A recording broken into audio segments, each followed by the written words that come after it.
इस वक्त आप आराम से बैठकर इस वीडियो को देख रहे हैं, मगर मैं आपको कहूं, आज जिस जगह पर आप अभी बैठे हो वो जमीन आज से करोड़ों साल पहले 8,500 डिग्री के तापमान से उबल रही थी, या जिस जगह पर आप बैठे हैं वो जगह लाखों सालों तक बर्फ से ढकी हुई थी।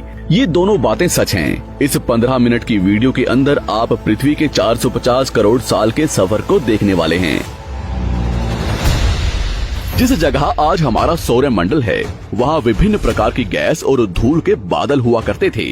वैज्ञानिकों के मुताबिक इन धूल के बादलों से दूर एक तारा हुआ करता था। वक्त के साथ साथ उस तारे की ऊर्जा कम होने लगी, जिसके कारण उसके अंदर एक विशाल विस्फोट हुआ। विस्फोट की वजह से अंतरिक्ष की ये धूल एक दूसरे से दबने लगी। इस दौरान बादलों में स्थित धूल के कण दबाव और गर्मी के कारण बड़े उल्कापिंड और पत्थरों में परिवर्तित हो चुके थे, और इसी दबाव की वजह से इन बादलों में स्थित रेडियो एक्टिव पदार्थ ने ग्रेविटी का निर्माण किया। इस ग्रेविटी के कारण बीच में हाइड्रोजन और हीलियम इकट्ठा होने लगे। बीच के इस भयंकर दबाव के कारण एक विशाल विस्फोट हुआ, और इसी विस्फोट के कारण हमारे सूरज का जन्म हुआ। अंतरिक्ष में फैले एस्ट्रॉयड यानी क्षुद्र ग्रहों में भारी वजन की वजह से सूरज के करीब आकर सूरज की परिक्रमा करने लगे। धीरे धीरे इन्हीं एस्ट्रॉयड में भारी टकराव हुआ, जिसके फलस्वरूप मरकरी, विनस, अर्थ और मार्स जैसे ग्रहों का निर्माण हुआ। वैज्ञानिकों के मुताबिक उस वक्त पृथ्वी और मार्स यानी मंगल ग्रह के बीच थिया नामक ग्रह सूरज की परिक्रमा किया करता था। पृथ्वी पर ग्रेविटी होने की वजह से सूरज की परिक्रमा करने वाले एस्ट्रॉयड अब पृथ्वी की परिक्रमा करने लगे, और धीरे धीरे करोड़ों सालों तक ये पृथ्वी पर गिरते रहे। और ऐसी घटना हमारे पड़ोसी ग्रह थिया पर भी हो रही थी, जिसके कारण थिया पृथ्वी के और करीब आने लगा और आकर पृथ्वी से टकराया। इस भयंकर टकराव की वजह से पृथ्वी के हिस्से कणों के रूप में अंतरिक्ष में फैल गए और एक रिंग्स की तरह पृथ्वी की परिक्रमा करने लगे। इन्हीं परिक्रमा करते हुए कणों में टकराव होने लगा, जिसके कारण हमारे चांद का निर्माण हुआ। उस वक्त पृथ्वी पर सिर्फ एक ही समुद्र हुआ करता था, और वो था 1900 डिग्री सेल्सियस की तापमान पर उबलते हुए लावे का। उबल रही थी वो सारी चीजें जिसे आज आप अलग अलग नाम से जानते हैं। वक्त के साथ साथ पृथ्वी धीरे धीरे ठंडी हो रही थी, जिसके कारण पृथ्वी के भारी तत्व जैसे धातु और रेडियो एक्टिव पदार्थ पृथ्वी के केंद्र में जाकर इकट्ठा हो गए, और हल्के पदार्थ पृथ्वी की सतह पर आ गए। लाखों सालों तक पृथ्वी पर उल्कापिंडों की बरसात हुई, और इन गिरते हुए उल्कापिंडों में जमा था नमक, मिनरल्स और पानी। करोड़ों सालों तक इन उल्कापिंडों की बरसात होती रही, और धीरे धीरे पृथ्वी की ऊपरी सतह पानी से ढकने लगी। वैज्ञानिकों के मुताबिक यही वो वक्त था जब दूर गहरे पानी के अंदर निकलते ज्वालामुखियों से पहली बार सूक्ष्म जीवों का निर्माण हुआ। लाखों सालों बाद एक वक्त ऐसा आया जब पृथ्वी की पूरी सतह पानी से ढक चुकी थी। हमारी पृथ्वी के सबसे अंदर का कोर रेडियो एक्टिव पदार्थ से बने होने की वजह से हरदम गर्म होता रहता है, लेकिन जब भी पृथ्वी की ऊपरी जमीन ठंडी हो जाती है तब पृथ्वी के अंदर की गर्मी बाहर नहीं निकल पाती, जिसके कारण ज्वालामुखियों का निर्माण होता है। और उस वक्त कुछ ऐसा ही हुआ।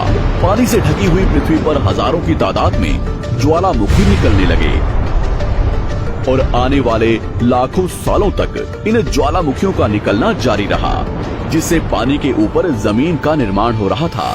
इस वक्त भी पृथ्वी पर वातावरण न होने की वजह से अंतरिक्ष से उल्कापिंडों की बरसात हो रही थी। आज से लगभग 300 करोड़ साल पहले पृथ्वी पर ऐसा वक्त आया जब पृथ्वी का वातावरण लगभग स्थिर होने लगा था। ज्वालामुखी निकलने धीरे हो गए थे, और पृथ्वी का एक दिन 12 घंटे का हुआ करता था। साल बीतते गए, और धीरे धीरे ये सूक्ष्म जीव विकसित होते गए और समूह में रहने लगे। आज से लगभग 250 करोड़ साल पहले पहली बार पृथ्वी पर ऐसे जीवों का निर्माण हुआ जो जीने के लिए ये पानी के अंदर के मिनरल्स यानी खनिज पदार्थ और धूप का इस्तेमाल करते थे, और मल त्याग के रूप में ऑक्सीजन बाहर निकालते थे। इस वक्त तक पृथ्वी पर ज्यादातर ज्वालामुखी निकलने बंद हो चुके थे, और इन माइक्रोबैक्टीरिया की वजह से वातावरण में ऑक्सीजन की मात्रा बढ़ रही थी। वातावरण में ऑक्सीजन बढ़ने की वजह से पृथ्वी का वायुमंडल बनना शुरू हुआ, और आने वाले हजारों सालों तक वातावरण में ऑक्सीजन की मात्रा बढ़ती रही। जिसकी वजह से पृथ्वी के ज्यादातर हिस्सों में ये सूक्ष्म जीव फैल गए। हजारों सालों बाद एक वक्त ऐसा आया जब पृथ्वी में ज्यादा ऑक्सीजन बढ़ने के कारण ये सूक्ष्म जीव मरने शुरू हो गए। उस वक्त तक पृथ्वी का वातावरण ठंडा होने के साथ साथ ऑक्सीजन से भी भर चुका था, जिसके कारण जमीन और वातावरण में स्थित आयरन यानी लोहे के मिनरल्स पानी में स्थित ऑक्सीजन से रिएक्ट होने लगे। और एक वक्त ऐसा आया जब पृथ्वी की जमीन आज के मार्स के जैसे लाल हो चुकी थी। वक्त बीतने के साथ साथ धरती की टेक्टोनिक प्लेट्स में दरार होने लगी, जिसके कारण पृथ्वी के अंदर का लावा जमीन की तरह कई लाखों सालों तक खुला उबलता रहा।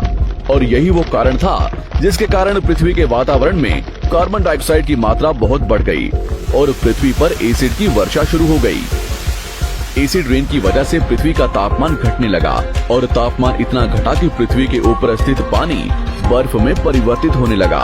पृथ्वी पर पहली बार भयंकर आइस एज आया। इस वक्त पूरी पृथ्वी सफेद बर्फ से ढक चुकी थी। आमतौर पर जब धरती पर सूरज की किरणें गिरती हैं, तब जमीन उन किरणों को सोख लेती है, मगर क्योंकि पूरी पृथ्वी बर्फ से ढक चुकी थी और क्योंकि बर्फ सफेद और चमकीली होती है, जिसके कारण सूरज की किरणें धरती पर गिरने के बाद वापस चली जाती थी। इसी कारण से पृथ्वी कई लाखों सालों तक बर्फ से ढकी रही, मगर फिर से पृथ्वी के अंदर स्थित गर्मी ज्वालामुखी के रूप में निकलना शुरू हो गई और इन ज्वालामुखियों से निकलने वाली गर्मी ने बर्फ को पिघलाना शुरू कर दिया।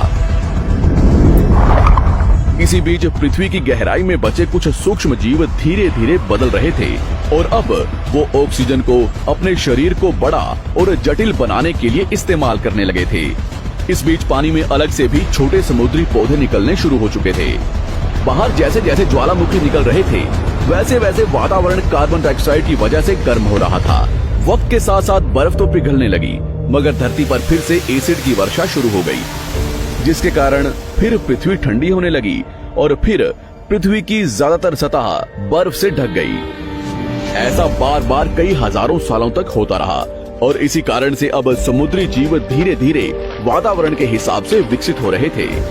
इस बीच कई सारे जीव और समुद्री जंगल्स विलुप्त हो गए, मगर जो बच गए वो धीरे धीरे पृथ्वी के बदलते तापमान के हिसाब से ढलते गए और अब हजारों सालों बाद समुद्री पेड़ बर्फ की वजह से पूरी तरह से मरते या सूखते नहीं थे। अब सूक्ष्म जीव समुद्री जीव बन चुके थे। जब फिर से ज्वालामुखियों ने पृथ्वी की बर्फ को पिघलाना शुरू किया, तब ये समुद्री पेड़ जल्दी विकसित होकर फैल गए। धीरे धीरे वातावरण में ऑक्सीजन की मात्रा बढ़ने लगी और पृथ्वी पर होने वाली एसिड की वर्षा कम होने लगी। वातावरण में ऑक्सीजन आने की वजह से पृथ्वी की ओजोन लेयर्स मोटी होने लगी और आज से लगभग 47 करोड़ साल पहले पृथ्वी की ऊपरी सतह पर पहली बार मोसोस नामक प्लांट उगना शुरू हुआ। वक्त के साथ साथ जमीन पर अलग अलग प्रकार के पौधे और पेड़ उगना शुरू हुए। एक वक्त ऐसा आया जब जमीन के पेड़ों की लंबाई लगभग 80 से 100 फीट जितनी या आज के 5 से 6 मंजिला बिल्डिंग जितनी ऊंची हो चुकी थी। ये वो वक्त था जब समुद्री जानवर समुद्र से बाहर निकल रहे थे और जमीनी जानवरों में परिवर्तित हो रहे थे। धरती की ज्यादातर जमीन एक जगह इकट्ठी हो चुकी थी, जिसे आज हम पैंजिया महाद्वीप के नाम से जानते हैं। पृथ्वी का वातावरण और तापमान लगभग स्थिर हो चुका था और अब करीब 21 से 23 घंटे का दिन हुआ करता था। अब समुद्री जीव पानी से बाहर रहने लगे थे और वातावरण के हिसाब से उनके शरीर का रंग रूप बदल रहा था। धीरे धीरे ये जमीनी जानवर डायनासोर्स में परिवर्तित हो गए। जिन डायनासोर्स ने पेड़ पौधे खाने शुरू कर दिए, उनका शरीर लंबा और विशाल रूप से विकसित होने लगा। कुछ डायनासोर्स शिकार किया करते थे, जिसके कारण वे छोटे और तेज होते चले गए।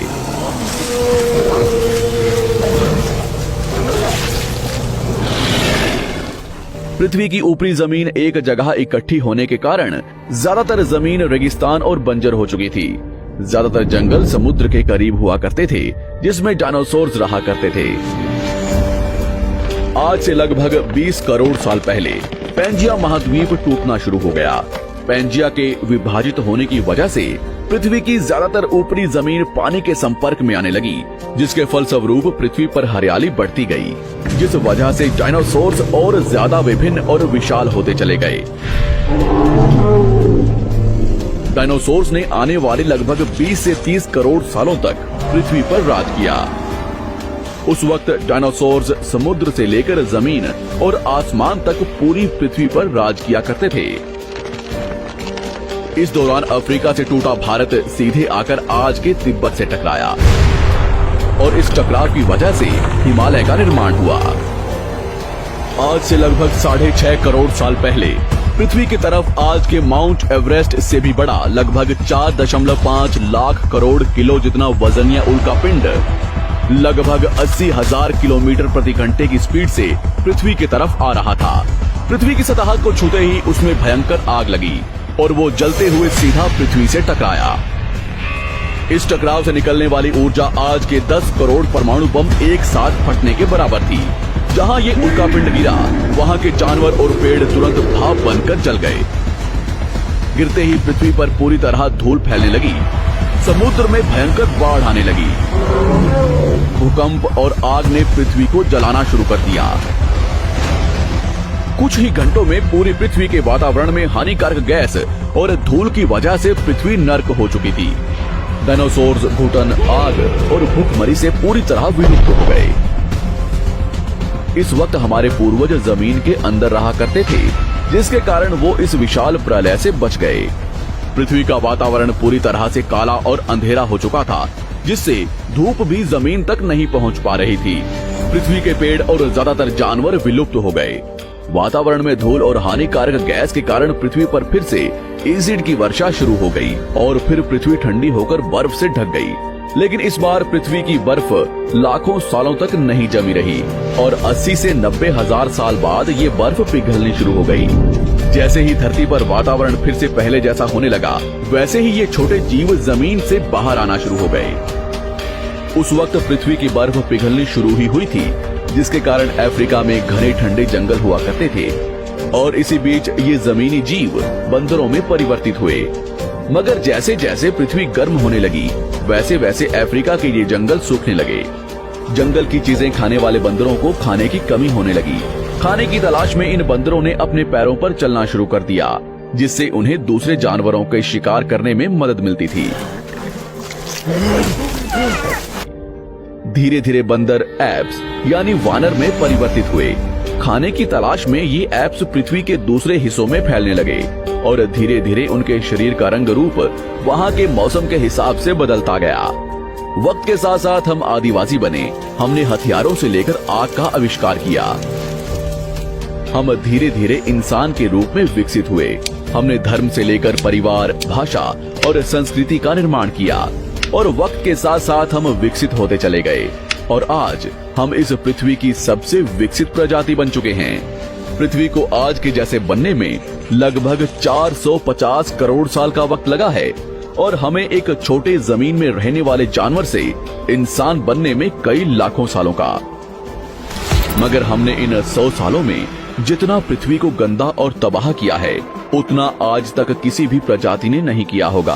हम फिर से धरती को गर्म कर रहे हैं और कार्बन डाइऑक्साइड की मात्रा बढ़ा रहे हैं। वैज्ञानिकों का मानना है कि पृथ्वी पर फिर से विशाल परिवर्तन होने वाला है। भविष्य में पृथ्वी कैसी होगी, जानेंगे हमारी अगली वीडियो में।